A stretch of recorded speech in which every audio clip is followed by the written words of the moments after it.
இந்த சூழலில் இந்த நெருக்கடியில் என்னை விட்டு போயிருக்கணும், ஏன் போல? நான் வந்து பிசிக்கலி சேலஞ்சு பர்சன்.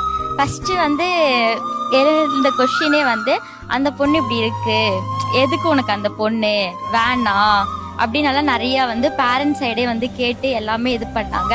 நானே இவர்கிட்ட சொல்லியிருக்கேன், வேணாம் நீங்க வந்து உங்க லைஃபை பாருங்க, நான் என் லைஃபை பாக்குறேன் அப்படி சொல்லிட்டு. அதுக்கப்புறம் 4 இயர்ஸ் வந்து இவரு வந்து நான் பார்க்கல. ஒரு பிரச்சனைனால நினைச்சிருந்தா அந்த 4 இயர்ஸ் என்னை விட்டு போயிருக்கலாம். ஏன் 4 இயர்ஸ்க்கு அப்புறம் மறுபடியும் வந்து எங்க அம்மா கிட்ட சண்டை போட்டு மேரேஜ் பண்ணாங்க.